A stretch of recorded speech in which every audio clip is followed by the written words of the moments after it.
Ya, selamat malam Bapak Ibu saudara-saudara di mana saja berada.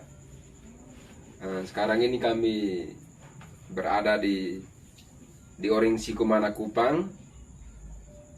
Kebetulan malam ini ada adik Suster Cecilia Lelan Bolen yang baru pulang dari kampung di Honiama, Bipihama Donara, dan rencananya besok kembali ke Italia melalui Denpasar. Dan ada Suster Lelan Bolen ini selama ini bertugas di Italia, sehingga pada kesempatan malam ini kami ngobrol-ngobrol dengan ada Suster untuk mengetahui perjalanan hidup pembiaranya sejak menerima kaul pertama sampai sekarang.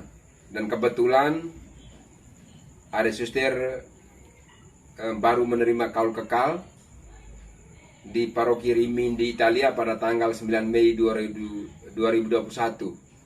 Sehingga kesempatan libur kali ini bersama keluarga di Honiama untuk menyelenggarakan syukuran kaul kekal. Sehingga pada kesempatan ini kami ngobrol-ngobrol untuk mengetahui proses hidup pembiaranya yang menjadi bahan inspirasi untuk kita semua. Untuk itu mungkin ada Suster bisa memperkenalkan diri, dan karena ada Suster bertugas di Italia, maka coba sedikit dengan memperkenalkan diri dengan bahasa Italia. Ya, oke, silakan ada Suster. Buonasera a tutti, grazie per questo momento, grazie per questa bellissima occasione, grazie per l'accoglienza.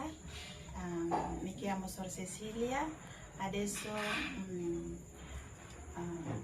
sono in vacanza, ma sono già stata 10 anni in Italia, 2 anni a Padova e 8 anni a Rimini.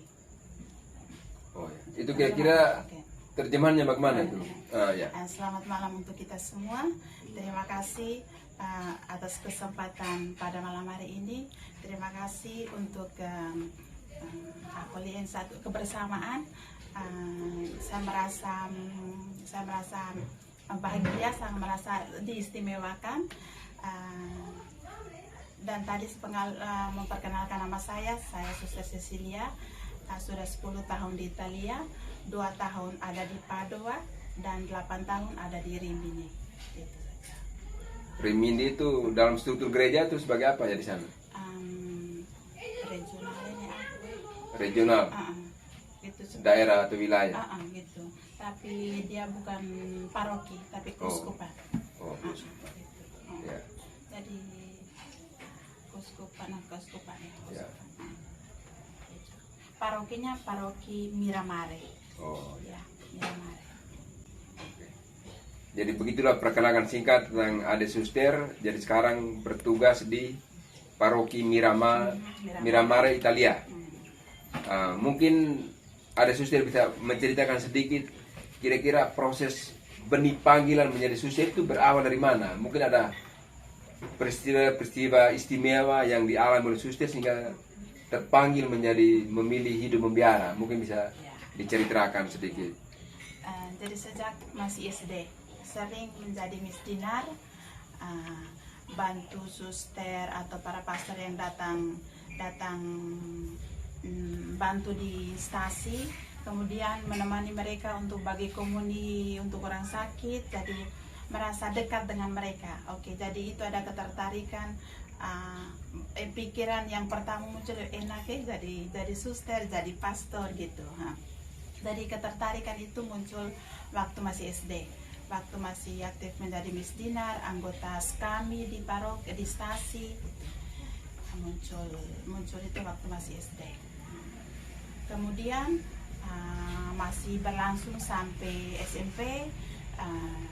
SMA itu sudah agak hilang, sudah tidak ada, maksudnya tidak muncul lagi keinginan untuk menjadi suster, karena mungkin sudah dewasa, sudah punya pikiran objektif untuk menjadi apa, maksudnya program masa depan itu sudah lain gitu. apalagi sudah kenal cinta, pacaran gitu loh. Jadi dipanggil itu sempat hilang. Tapi kembali muncul waktu setelah tamat SMA. Ya, itu setelah tamat SMA. Sempat ke Kupang 1 minggu mau daftar kuliah, tapi pulang lagi ke kampung karena memang ketertarikan menjadi suster itu muncul lagi, ya, menjadi biarawan itu muncul lagi. Akhirnya kembali ke kampung setelah beberapa minggu, langsung ke Maumere, ya, karena kebetulan sepupu suster Rosalia Tadon baru pulang dari Filipina. Biasanya dari suster terus dikirim ke luar negeri atau di lain tempat gitu, ya, kira-kira begitu. Oke. Tapi sebelum ke SMI sempat daftar ke PRR, Oh gitu. Fransiskan Penyembah Salib, tapi akhirnya SMI yang saya pilih. Oh ya. Kenapa harus memilih SMI? Mungkin ada keistimewaan menurut pandangan suster sehingga menjatuhkan pilihan pada SMI. Waktu itu belum ada objek-objek tertentu atau ketertarikan khusus untuk SMI, hanya karena ada sepupu di dalam. Oh Ya, gitu ya. gitu, ya.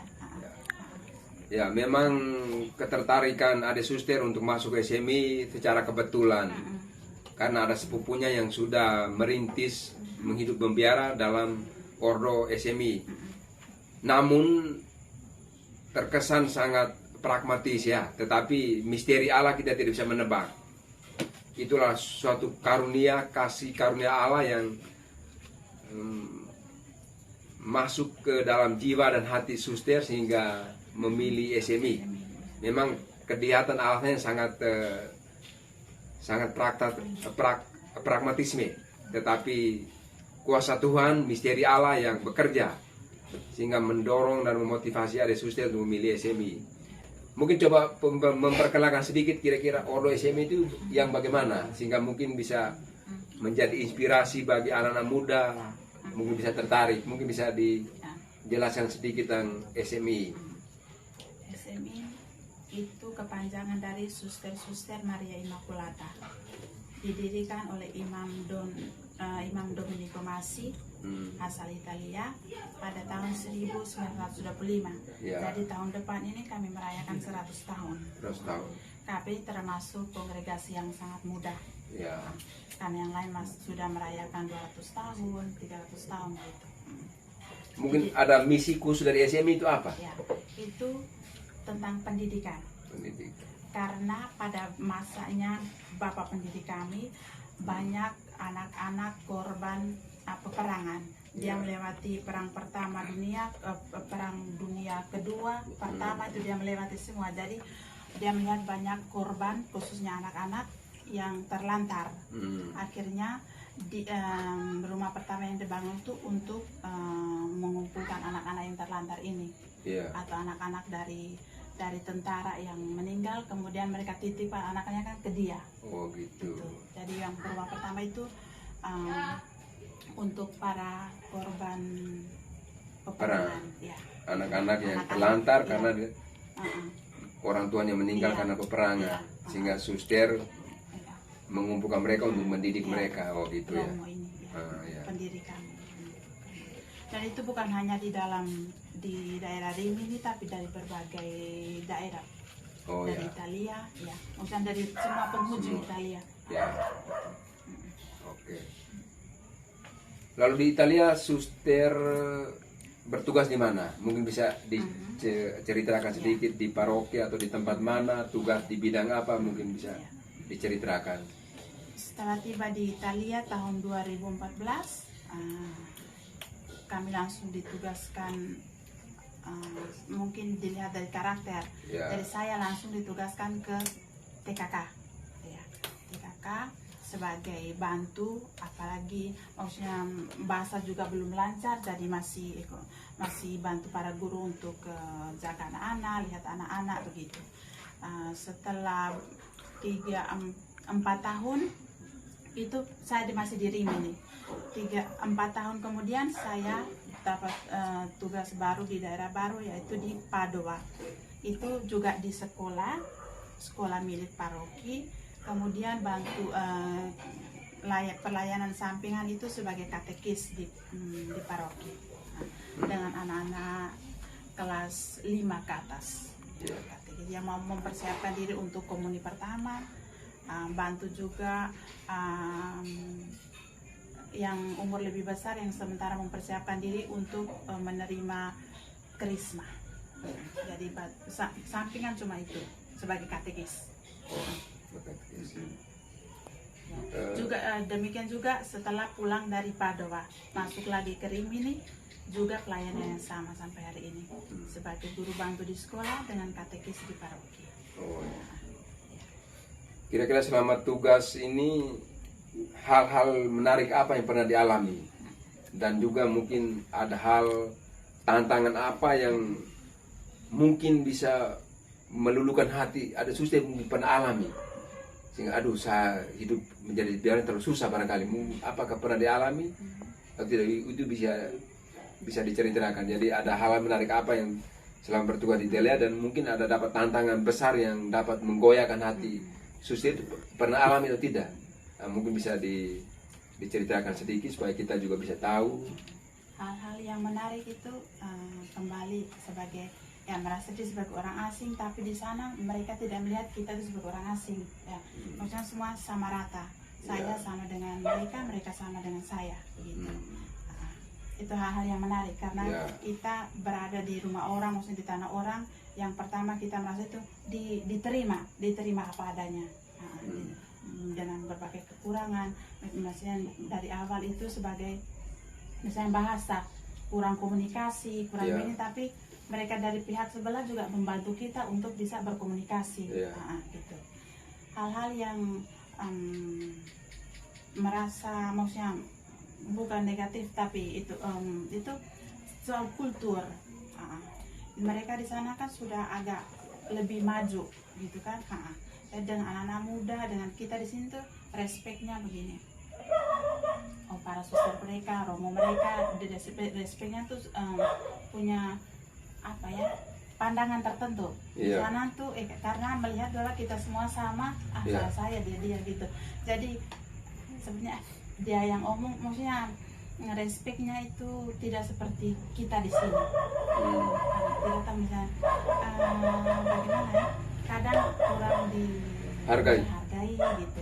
Di sana maksudnya dalam pandangan tertentu gitu.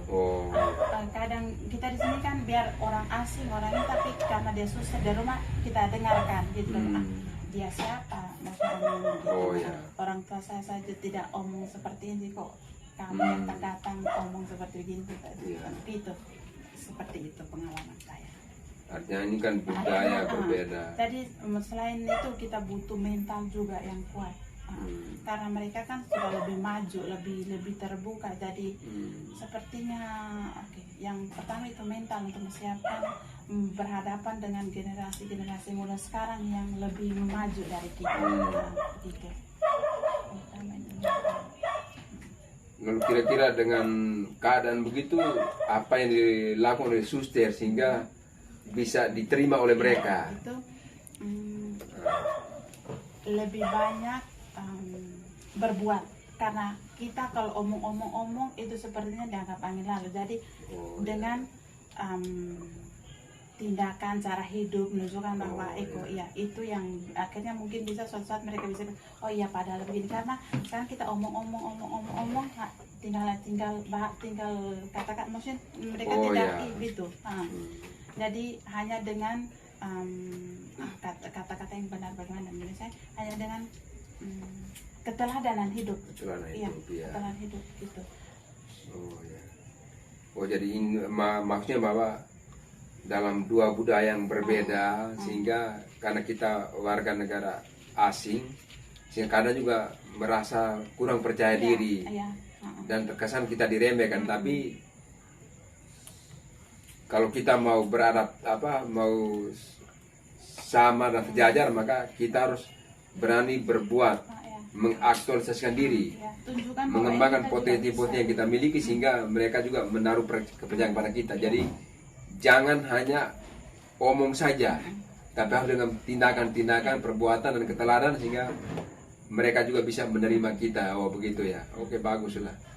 Jadi yang dibutuhkan adalah tindakan kita ya, keteladanan hidup sehingga mereka juga menerima kita dalam budaya Karena mereka. misalnya kita maksudnya sebagai imam, sebagai teladan, Ya. kemudian sikap kita atau tindakan kita yang melampaui, artinya kita hidup di luar juga bisa sama seperti mereka, atau mereka bisa buang bahasa, kami tidak butuh kalian gitu. Kami bisa buat sendiri gitu. Ya, berarti kita harus tindakan yang paling utama Ya. daripada hanya berbicara. Ya, mungkin ada hal lain yang menarik dalam kaitan dengan kehidupan budaya di Italia yang mungkin dirasakan beda dengan Indonesia, itu apa? Mungkin bisa disampaikan. Masih dengan kesetaraan tadi, Ya. karena di sini misalnya saya lebih di sekolah jadi lihat antara guru dengan murid. Jadi kita selalu bilang siapa Pak Simon, Ya. atau Pak siapa Pak Thomas, atau Pak siapa di sana tuh panggil, biar anak TKK panggil gurunya dengan nama. Ya. Misalnya ibunya nama Ibu Teres, dipanggil saja Teres gitu. Ya. Atau namanya Monica, dipanggil Monica. Tidak ada tidak ada, maksudnya bukan tidak ada respect, tapi di sana mereka punya Ya, kultur. panggil dengan nama saja. lebih menghargai, panggil langsung dengan nama lebih menghargai daripada panggil dengan kayak kita punya Pak, Ibu gitu. Mereka merasa lebih dekat, panggil langsung dengan nama. Jadi saya biasa di sekolah atau di paroki tidak panggil suster atau tidak panggil dokter, panggil Cecilia langsung gitu. Ya. Biarpun anak TKK, anak SD gitu. Ya, jadi salah satu budaya Italia bahwa menghargai kesetaraan. Jadi ya dipanggil dengan nama itu sebagai bentuk kesetaraan antara setiap orang. Jadi kita jangan merasa rendah diri di antara orang lain, tapi kita sejajar. Yang salah satu wujudnya yaitu menyapa dengan hanya nama saja. Nah, kira-kira begitu. Mereka merasa lebih dekat. Ya. Kenal sudah lebih dekat, kenal lebih dalam gitu. Ya. Lalu berikut lagi bahwa kalau dulu kita tahu itu banyak pastor dan suster itu dikirim dari luar negeri. Tapi sekarang ini berdasarkan informasi dan kenyataan bahwa ternyata banyak orang Indonesia yang dikirim ke luar negeri menjadi mengabdi sebagai misionaris dan bekerja di bidang di biarawati yang ada berkarya di luar negeri. Mungkin bisa ada informasi kira-kira di Italia itu jumlah pastor dan suster dari Indonesia itu kira-kira berapa orang ya di sana? Mungkin ada suster tahu barangkali. Sampai tahun 2023 ini, 2024 kurang lebih 2.000-an. 2.000 ya? Jadi misalnya kita di paroki-paroki selalu mereka ditanya dari mana, langsung dari Indonesia. Itu kebanyakan orang asing merasa heran. Indonesia kan negara Islam di dunia nomor pertama. Kok kebanyakan suster, pastor gitu. Dan kita juga menjelaskan bahwa memang Indonesia adalah negara pertama, maksudnya Islam pertama di dunia. Tapi ada bagian-bagian tertentu di situ hanya ada Kristen, ada Katolik, misalnya Flores, Jawa itu kan kebanyakan. Jadi banyak sampai saat ini kurang lebih 2.000-an. 2.000-an ya? Ya. Lalu di sana mungkin ada organisasi untuk para rohaniwan yang bekerja di Italia ada? Iya, ada. Namanya apa ya? IRIKA, Ikatan Keluarga Rohaniwati. IRIKA di Kota Abadi, tidak pada Kota Roma, Kota Abadi. Oh ya. Mungkin organisasi punya program kerja atau semacam visi misinya apa? Mungkin ada. Bisa diceritakan. Tapi di sini minta maaf karena saya kurang aktif jadi dalam organisasi ini. Jadi, tapi mungkin informasi yang ada susah tahu tentang tujuan dari organisasi ini apa sebenarnya yang mau diperjuangkan. Itu tetap mempertahankan persatuan semua Indonesia yang ada di Kota Roma. Akhirnya selalu ada komunikasi dan kami sendiri juga merasa diperhatikan karena dengan kelompok ini, dengan organisasi ini kami merasa dekat bahwa kami diperhatikan sebagai warga negara Indonesia ada di luar negeri gitu. Karena seperti misalnya ada hal sekecil apa sering dikomunikasikan, misalnya ada pergantian duta baru atau ada pergantian anggota dari organisasi ini selalu dikomunikasikan. Kemudian juga kalau tidak salah itu ada sering dikomunikasikan tentang perkembangan Indonesia saat ini. Nah, jadi misalnya juga kunjungan mereka juga sering datang berkunjung untuk mensosialisasikan tentang misalnya ada pemilu atau ada kegiatan hal lainnya begitu. Lalu mungkin ada sasaran khusus yang mau dicapai oleh organisasi ini, mungkin suster tahu barangkali. Ada sasaran khusus. Sasaran khusus itu tidak terlalu ini ya, tapi bisa memperjuangkan hak, bukan hak tapi biaran berita Indonesia yang ada dari Indonesia yang ada di Italia bisa mempunyai 2 keluarga negara. Maksudnya gitu. Misalnya itu kenapa itu? Bisa mempermudahkan untuk berkarya, bekerja di sana. Karena sebagai orang asing misalnya studi di bidang guru tidak bisa mengajar sebagai guru yang ini karena maksudnya tidak mendapat hak yang sewajarnya karena masih berwarga negara asing itu. Dan selama ini mungkin pernah ada yang sudah berhasil memperjuangkan kewarganegaraan? Belum ya. Oh, jadi itu yang menjadi kendala terbesar ya. Karena menjadikan juga karena misalnya tiba-tiba semua dari 2000-an birawan itu tiba-tiba menjadi warga Italia semua. Oh ya. Jadi baik Bapak Ibu, ketika kita ngobrol-ngobrol dengan Ade Suster, ada satu kendala terbesar yang dihadapi para rohaniwan di Italia, khususnya di Italia. Memang sekarang ini sesuai dengan informasi bahwa rohaniwan baik pastor maupun suster yang ada di Italia sekitar 2000-an yang berkarya di berbagai macam profesi. Mungkin ada yang hanya jadi pastor, tapi ada juga yang jadi guru atau mungkin pekerjaan lain. Tetapi yang menjadi kendala terbesar itu karena para biarawati itu bukan warga negara Italia, sehingga mereka sulit diakui menjalankan profesi sesuai dengan bidangnya yang ditugaskan dari ordo mereka. Untuk itu dari ngobrol-ngobrol tadi menangkap ada suatu harapan dari Suster Cecilia bahwa bagaimana kalau para biarawan-biarawati Italia memperjuangkan hak kewarganegaraan yang jadi 2 kewarganegaraan, yaitu warga negara Italia dan warga negara Indonesia, sehingga para biarawan-biarawati yang bekerja di Italia juga secara resmi diakui oleh negara untuk atas profesi yang dipercayakan oleh ordo mereka masing-masing.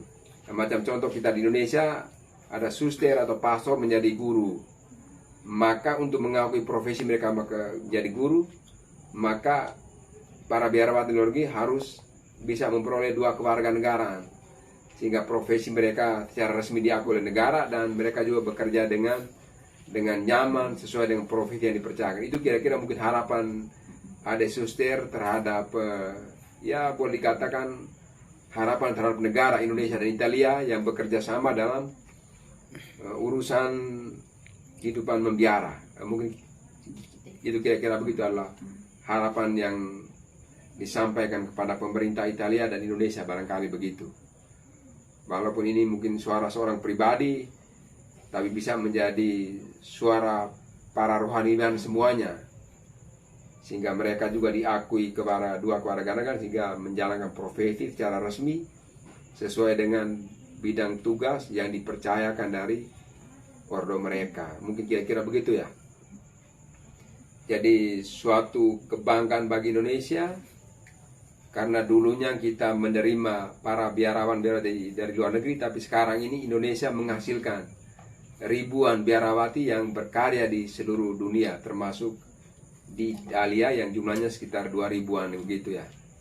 Oke, atas penjelasan tadi, namun satu hal lagi bahwa dalam hidup membiara mungkin Suster punya moto hidup. Kira-kira motonya apa, semboyan hidupnya apa, lalu mengapa memilih moto hidup itu? Nah, coba Suster bisa menceritakan. Moto moto saya itu sambil juga waktu perayaan Kaul, syukuran Kaul itu engkau berharga di mataku. Itu adalah bukan seruan dari Tuhan, bukan seruan dari saya, tapi seruan dari Tuhan untuk saya, bahwa di dunia ini tidak ada orang yang sempurna. Saya juga merasa diri saya di hadapan Tuhan itu seperti setitik debu gitu. Dalam perjalanan hidup saya selalu ada banyak warna-warni yang sesudah alami, yang sesudah hadapi, banyak tantangan yang saya terima, di mana pada titik saya merasa bahwa merasa tidak pantas di hadapan Tuhan, atau merasa tidak pantas untuk menjadi pelayannya dalam memilih jalan hidup ini. Tapi dengan seruan ini bahwa meyakinkan saya bahwa bagaimanapun juga saya juga termasuk dalam barisan orang yang berharga di mata Tuhan gitu. Jadi ini bukan seruan dari saya untuk dia, tapi dari dia untuk saya. Saya berharga di matanya, bukan karena kehebatan saya, bukan karena saya kebaikan saya, tapi karena kesetiaannya yang selalu menuntun saya di setiap tantangan yang saya hadapi. Di setiap tantangan yang saya hadapi. Jadi merasa berharga di mata dia. Itu saja. Oke, demikian bincang-bincang kami dengan Ade Suster Cecilia Lelan Bolen. Kami mengucapkan profesiat atas penerimaan Kau Kekal yang sudah diterima di Italia pada tahun 2021. Semoga tetap setia pada jalan panggilannya demi memuliakan nama Tuhan dan kesejahteraan lewat tanah. Ya. Dari hasil bincang tadi kami berkesimpulan sesuai dengan moto daripada Ade Suster, aku berharga di mata Tuhan. Dalam arti bahwa setiap manusia tentu punya kekurangan dan kelebihan. Dan sesuai dengan ajaran Yesus, setiap manusia punya talenta. Ada yang 1, ada yang 3, ada yang 5. Sehingga marilah kita jangan merasa rendah diri, tetapi kita harus bisa mengembangkan segala potensi yang ada pada diri kita masing-masing. Sehingga dengan pengembangan potensi itulah kita menjadi berharga di mata sesama. Ya, oke Suster, tadi sudah diceritakan tentang panggilan di membiara, lalu selama tugas di Italia. Dengan demikian mungkin ada hal istimewa lain yang mungkin Suster bisa saksikan, alami di Italia, khususnya terkait dengan panggilan hidup membiara bagi orang-orang Italia. Karena dulu kan mereka kirim para biarawan ke Indonesia, ke luar negeri, tetapi sekarang malah kita yang kirim ke luar negeri termasuk di Italia. Mungkin Suster bisa melihat mungkin ada hal istimewa apa yang terkait dengan panggilan hidup membiara bagi orang-orang Italia, mungkin bisa disampaikan, diceritakan. Begitu. Jadi sampai saat ini panggilan menjadi imam, bruder atau suster untuk orang Italia makin surut ya. Hampir tidak ada, tapi 1-2 masih ada. Dan itu dinamakan panggilan lambat. Panggilan lambat. Panggilan lambat itu maksudnya bagaimana ya? Itu artinya bahwa orang itu sudah mempunyai karir atau sudah bekerja, punya jabatan, kemudian merasa terpanggil untuk menjadi imam, bruder atau suster. Kemudian tinggalkan dia punya pekerjaan, jabatan itu untuk masuk seminari untuk menjadi imam, atau mau menjadi seorang suster, ikuti formasi selama beberapa tahun, kemudian menjadi seorang suster. Nah, itu kebanyakan umur 30-an ke atas, ada yang 40-an. Itu dinamakan gitu ya. panggilan lambat. Ada yang sudah jadi polisi, kemudian gitu. tinggalkan dia punya pekerjaan itu, ikut masuk seminari dan menjadi imam. Ada yang sudah jadi dokter, Iya. kemudian masuk seminari, dan setelah imam melanjutkan dia punya pekerjaan tadi menjadi imam dokter, gitu. Ya. Berarti kalau seorang imam yang berlatar belakang profesi awalnya dokter, maka ketika jadi pastor dia tetap menjalankan profesi sebagai dokternya. Tapi tidak semua. Tidak Seperti semua. polisi itu dia tidak lanjut sebagai imam polisi, tapi mungkin sudah menjadi pastor paroki atau menjadi apa, itu berarti tidak lagi menjalankan sebagai polisi. Tapi dokter bisa. Bisa. Artinya tampil kerja dokter tapi jadi imam. Imam, ya. Gitu ya. Jadi untuk kaum laki-laki ya. Sebagian besar untuk kaum perempuan itu kebanyakan setelah mereka pulang dari misi, karena di sana punya program untuk anak-anak muda gabung dalam misi, kemudian dikirim ke Afrika atau kemana untuk Bermisi di sana. bermisi, artinya mau Berkarya. bukan berkarya, tapi benar-benar merasakan kehidupan mereka itu seperti apa, di bagaimana, gitu. Jadi mereka juga meninggalkan keluarga, tempat mereka, asal mereka benar-benar merasakan kemiskinan orang itu seperti apa, gitu.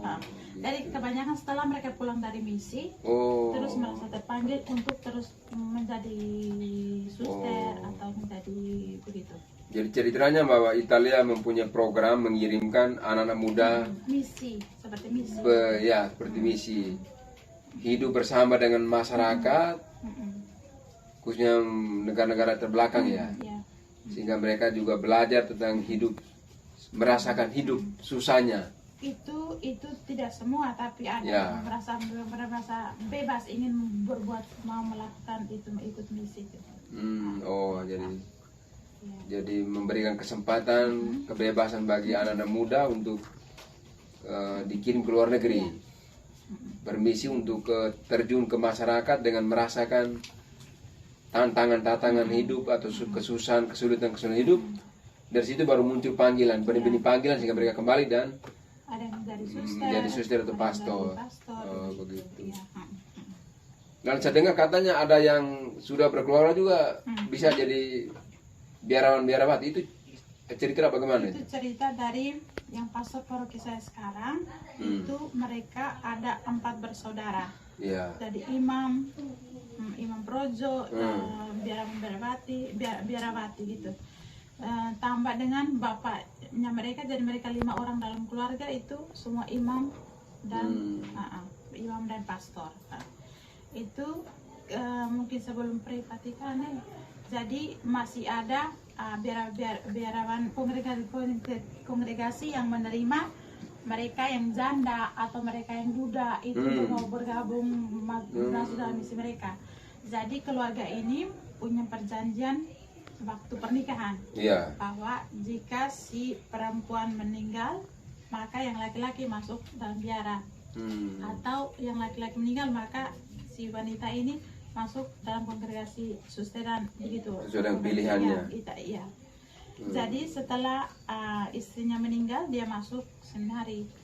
Gitu. Jadi dalam satu keluarga ini mereka bapak dengan anak 5 orang jadi imam. Mungkin ada juga yang sudah masuk baik pastor maupun suster tapi keluar dari biara. Ada juga. Banyak. Ini adalah tantangan yang terbesar saat ini untuk semua kongregasi. Banyak, bahkan ada yang sudah kalau kekal kemudian keluar. Itu banyak itu. Itu tantangan yang sedang dihadapi. Mungkin suster bisa berikan salah satu artinya bisa menyebutkan mungkin salah satu nama dari para biarawan-biarawati yang disebut sebagai panggilan lambat tadi. Mungkin suster bisa sebutkan salah satu nama, contoh si A yang sudah berkeluarga baru ini mungkin bisa diceritakan sehingga memang betul-betul ternyata betul bahwa yang suster kenal. Oh iya, ini adalah pastor paroki saya ini namanya Romo Yohanes. Yohanes siapa? Yohanes, tunggu. Ini nama farmnya, mereka di sana kan pakai nama farm. Ya. Ya. Jadi Yohanes, aduh saya lupa nanti kalau mungkin nanti diperjelas. Nama Yohanes ya. Ya, nama Yohanes. Jadi itu dia sudah berkeluarga? Tidak, bapaknya tadi. Oh, bapaknya. Bapaknya tadi ya, bapaknya yang sudah berkeluarga. Kemudian ikut anak-anaknya masuk jadi seminari, kemudian menjadi Romo. Iya, tuh jadi bapak tadi nama Yohanes tadi? Tidak. Oh, bapaknya nama siapa? Namanya lupa. Siapa ya? Saya lupa. Jadi pastor paroki punya bapak. Iya. Pastor paroki di mana? Di Miramare. Oh, Miramare. Yang saya tinggal saat ini. Oh, itu yang suster kenal ya? Iya. Oh ya. Oke, baik. Jadi terima kasih dari obrolan dengan Suster Cecilia ini ada terungkap ada satu fenomena atau suatu fakta bahwa di Italia itu ada benih panggilan hidup membiara itu yang disebut dengan panggilan lambat. Panggilan lambat itu maksudnya bahwa orang-orang yang tumbuh panggilan menjadi biaran-biaran itu pada saat dia umur sudah 30-an bahkan sampai umur 40-an. Dan ada juga yang sudah meniti karier atau profesi sebagai dokter, polisi, guru. Bahkan ada yang sudah berkeluarga, tetapi setelah itu baru bisa memilih hidup membiara. Contohnya seorang polisi, ketika dia bekerja sebagai anggota polisi, lalu dalam proses hidupnya, ternyata dia mempunyai ada panggilan. Dengan demikian dia meninggalkan tugasnya sebagai polisi, lalu masuk seminari, dan ikut proses dan ditabiskan menjadi imam. Dan bagi yang sudah berkeluarga, ternyata bahwa ketika mereka melangsungkan pernikahan, terjadi perjanjian antara suami istri. Apabila suatu waktu salah satunya meninggal, maka salah satunya memilih untuk hidup membiara. Beda sekali dengan benih panggilan itu di Indonesia.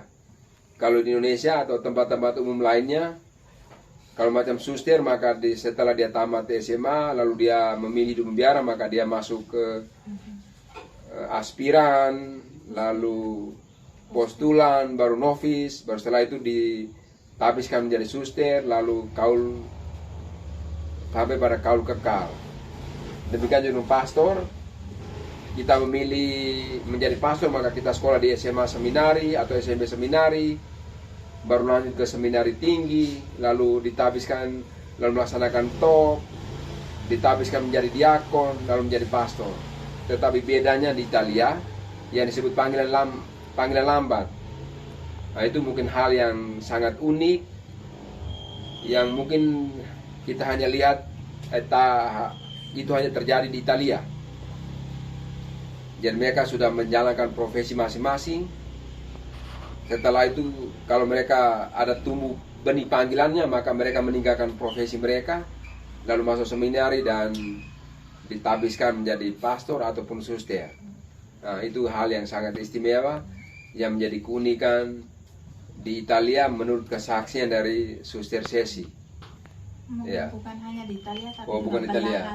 Eropa lain juga mungkin ada. Oh, berarti panggilan lambat itu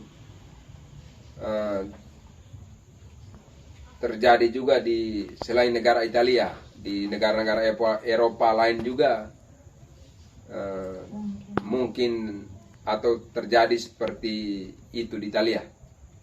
Kalau di Indonesia maka kita mulai proses dari SMA seminari, baru seminari tinggi, lalu ditabiskan. Kalau suster masuk setelah SMA, baru menjalani aspiran, dibina di ordo, lalu melaksanakan postulan, lalu novis. Setelah itu baru menerima kaul. Itulah sedikit suatu fakta unik yang terungkap saat kami ngobrol bincang-bincang dengan Suster Sesi yang sekarang ini bertugas di Italia. Demikian, semoga obrolan ini bisa bermanfaat, bisa menumbuhkan benih-benih panggilan bagi generasi muda untuk memilih berkarya di hidup membiara. Karena pada dasarnya hidup ini adalah suatu misteri